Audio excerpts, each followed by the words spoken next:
দেখুন 2026 বিশ্বকাপের আগে আর্জেন্টিনার আরেকটা স্ট্রাইকার লাগবে, এটা আমরা মোটামুটি নিশ্চিতভাবে বলতে পারি। এছাড়া 2022 বিশ্বকাপে আর্জেন্টিনার ফরওয়ার্ড লাইনে যারা যারা ছিলেন 2026-ও তারাই থাকবেন, এটাও আমরা বলতে পারি। যেমন ধরেন মেইন স্ট্রাইকারের ভূমিকা লাউতারো মার্টিনেজ আর হুলিয়ান আলভারেজ মিলে ভাগাভাগি করে নিয়েছিলেন, আর সঙ্গে লিওনেল মেসি তো ছিলেনই। সো এবারও এই তিনজন থাকবেন, কিন্তু এই তিনজনের খেলার স্টাইল মোটা দাগে একই রকম। তিনজনই ট্রিমেন্ডাস বল প্লেয়ার। মেসির কথা বাদ দিই, মেসি তো মানে ভিন্ন গ্রহের খেলোয়াড়। লাউতারো মার্তিনেজ এবং হুলিয়ান আলভারেজ দুজন যে আর্জেন্টিনার নাম্বার 9, এই দুজনের খেলার স্টাইল কিন্তু মোটা দাগে একই রকম। দুজনই বল প্লেয়ার, ট্রেমেন্ডাস। দুজনই নিচে নেমে এসে সতীর্থদের সাথে কম্বাইন করে খেলতে পছন্দ করেন। দুজনই কিন্তু নেসেসারিলি বক্স স্ট্রাইকার না। নিচে নেমে আসবেন, অ্যাসোসিয়েটিভ প্লেয়ের মাধ্যমে সতীর্থদের সঙ্গে কম্বাইন করবেন, খেলা গড়ে দিবেন। খেলাটা নিজেরা গড়ে দিতেও যেরকম পছন্দ করেন, সেই গেমটা আবার বক্সে ঢুকে নিজেরা শেষ করে দিয়ে আসতেও পছন্দ করেন। মানে অলরাউন্ডার এদেরকে বলা যায়। এই অলরাউন্ডারগিরি করতে অনেক সময় দেখা যায় যে অনেক সময় বক্সের মধ্যে হুলিয়ান আলভারেজ বা লাউতারো মার্টিনেজ প্রেজেন্ট থাকতে পারেন না। ফলে আর্জেন্টিনার একটা প্ল্যান বি এর দরকার। যে ধরেন আর্জেন্টিনা এমন একটা টিমের এগেনস্টে খেললো যে টিম লো ব্লকে খেলছে। লো ব্লক ভাঙার জন্য আপনার প্রতিপক্ষের ডিফেন্সিভ ডি বক্সের মধ্যে এমন একজন শক্তপোক্ত লম্বা স্ট্রাইকার দরকার যে কিনা ওই রুট ওয়ান ফুটবল খেলতে পছন্দ করে। রুট ওয়ান ফুটবল কি জিনিস? রুট ওয়ান ফুটবলের মধ্যে কোনো টিকি টাকা কুতকুত নাই। বল সাইডে যাবে, সাইড থেকে বক্স বরাবর একটা ক্রস আসবে, সেই ক্রসে হিট করে গোল করবেন স্ট্রাইকার। সেই স্ট্রাইকার বক্সের মধ্যে সব সময় উপস্থিত থাকবেন।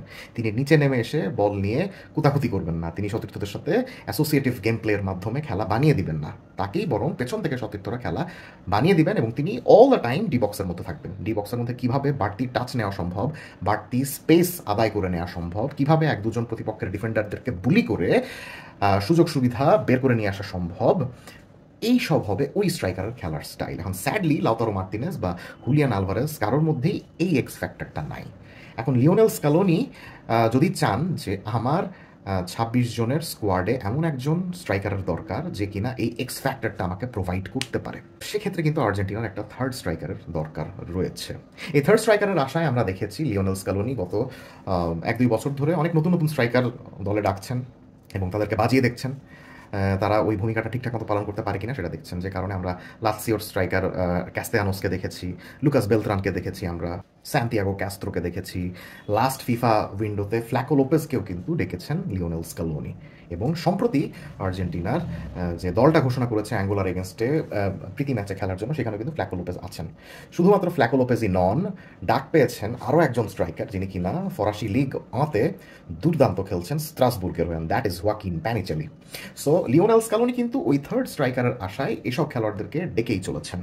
এবং আমরা মোটামুটি নিশ্চিত যে Lautaro Martinez, Julian Alvarez, Lionel মেসির পাশাপাশি ওই একজন স্ট্রাইকার স্ক্যালোনির দলে 2026-এর বিশ্বকাপে থাকবেই, যিনি কিনা ওই এক্স ফ্যাক্টরটা স্ক্যালোনিকে দিতে পারেন। কি এক্স ফ্যাক্টর? আমি একটু আগে যে জিনিসটা বললাম, যিনি কিনা লাউতারো মার্তিনেজ বা হুলিয়ান আলভারেজের মতো বেশি নিচে নেমে এসে সতীর্থদের সঙ্গে খেলা গঠনে অত বেশি মনোযোগ দেবেন না। যখনই ক্রস আসে সেই ক্রসগুলোকে আমি যত বেশি সম্ভব হেড করে গোলের সুযোগ সৃষ্টি করব। এমন স্ট্রাইকার আর্জেন্টিনায় কে আছেন? সৌভাগ্যবশত 2026 বিশ্বকাপের আগেই আর্জেন্টিনা এমন একটা স্ট্রাইকারকে পেয়ে গিয়েছে এবং আমার কাছে মনে হচ্ছে যে সব কিছু যদি ঠিকঠাক থাকে তাহলে দলের থার্ড স্ট্রাইকারের ভূমিকায় এই খেলোয়াড়টিকে কোচ লিওনেল স্ক্যালোনি নিয়ে যাবেন 2026-এর বিশ্বকাপে, অ্যান্ড দ্যাট ইজ ওয়াকিন প্যানিচেলি। আপনারা এর মধ্যেই স্ট্রাসবুর্গের হয়ে তার কীর্তি সম্বন্ধে অনেক শুনেছেন, দেখেছেন। আপনারা জানেন যে তিনি ফরাসি লিগ আঁতে কীরকম দুর্দান্ত ফর্মে রয়েছেন।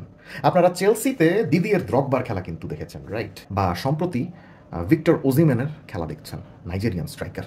এই দুজন খেলোয়াড়ের মধ্যে খেলার স্টাইলে মিল কোথায়? মিল হলো দুইজনই ফ্যান্টাস্টিক নাম্বার 9, যারা কিনা নিজেদের ফিজিক্যালিটিটাকে ইউজ করে ডি বক্সের মধ্যে নিজেদের সুযোগ সৃষ্টি করতে অনেক বেশি দক্ষ। এবং তাদের ফিজিক্যালিটি এবং তাদের ওই প্রচার ইনস্টিংক্টের কারণে ডি বক্সের মধ্যে কখন ক্রস আসে সেটা আগে থেকে বুঝতে পেরে তারা ওই ক্রসটাকে হেড করার মাধ্যমে অ্যাটাক করেন এবং গোল করার সুযোগ সৃষ্টি করেন। হোয়াকিন প্যানিচেলি ঠিক একই ধরনের স্ট্রাইকার, যাকে আপনি লাউতারো মার্তিনেজ বা হুলিয়ান আলভারেজের মতো নিচে নেমে ওরকম সেকেন্ড স্ট্রাইকারের ভূমিকায় দেখবেন না। He is a proper number 9। He is a number 9 যিনি কিনা বিশ্বাস করেন যে আমার মেইন কাজ ডি বক্সের মধ্যেই, আশেপাশ থেকে যত ক্রস আসবে, সেটা হাফ স্পেস থেকে হোক, সাইড লাইন থেকে হোক, আমি সেই ক্রস ডি বক্সের মধ্যে যেভাবেই হোক হেড করবই। সেটা প্রতিপক্ষর ডিফেন্ডারদেরকে বুলিং করার মাধ্যমে হোক, বা নিজের পজিশনিংয়ে হালকা অ্যাডজাস্ট করে একটা এক্সট্রা স্পেস ক্রিয়েট করার মাধ্যমে হোক, যেভাবেই হোক না কেন আমার মেইন কাজ হবে বক্সে এভাবে অ্যাটাক করা এবং গোলের সুযোগ সৃষ্টি করা। হোয়াকিন প্যানিচেলি ঠিক একই ধরনের স্ট্রাইকার। এর মধ্যে তার ক্লাব কোচ লিয়াম রোজেনিয়র জানিয়ে দিয়েছেন যে হোয়াকিন প্যানিচেলির হেড করার যে তরিকাটা আছে, যে সিস্টেমটা আছে, সেই সিস্টেমটা এতটাই দুর্দান্ত যে তার হেড করার স্টাইল দেখে ইংল্যান্ডের বিখ্যাত স্ট্রাইকার অ্যালান শিয়ারারের কথা মনে পড়ছে লিয়াম রোজেনিয়রের, যিনিও কিনা একজন English coach. So it is a very huge compliment. এবং এই ধরনের স্ট্রাইকার কিন্তু সম্প্রতি আর্জেন্টিনার জার্সি গায়ে আমরা সেভাবে দেখি নাই। হ্যাঁ, আর্জেন্টিনার স্ট্রাইকাররা একটু অন্য ধরনের হয়, তারা বল পায় অনেক বেশি দক্ষ থাকে, কিন্তু পেছন থেকে কেউ তার জন্য কনস্ট্যান্টলি বল বানিয়ে দিচ্ছে এবং উনি নিজে কনস্ট্যান্টলি ডি বক্সের মধ্যে সঠিক সময় সঠিক জায়গা থেকে সেই থ্রু বলগুলো, সেই ক্রসগুলো, সেই হাফ স্পেসের কাটব্যাকগুলো গোলের সুযোগে রূপান্তরিত করছেন এমন স্ট্রাইকার আর্জেন্টিনা কিন্তু সাম্প্রতিক সময়ে অনেক কমই পেয়েছে। সো আমার কাছে মনে হচ্ছে যে হোয়াকিন প্যানিচেলি যদি তার এই ফর্মটাকে ধরে রাখতে পারেন, তার খেলার স্টাইলের মধ্যে যে দিদিয়ের দ্রগবার মতো যে ভাবটা আছে, এই ভাবটাকে যদি উনি অন্তত আর 1 বছর মেনটেন করতে পারেন, তার 2026 বিশ্বকাপের টিকিট পাওয়ার পথে কেউ বাধা হয়ে দাঁড়াতে পারবে না। অ্যাঙ্গোলার এগেনস্টে প্রথমবারের মতো জাতীয় দলে ডাক পেয়েছেন এই হোয়াকিন প্যানিচেলি। আশা করব যে তিনি ম্যাচে কিছু সময় পাবেন এবং সেই সময় নিজের জাতটাকে চেনাবেন এবং একই সঙ্গে লিওনেল স্ক্যালোনিকে মুগ্ধ করবেন। যদি সেটা হয়, Argentina will have a proper X factor in their World Cup squad. প্যানিচেলির খেলার স্টাইল দেখে আপনার কাছে কেমন হচ্ছে? Let's have a discussion.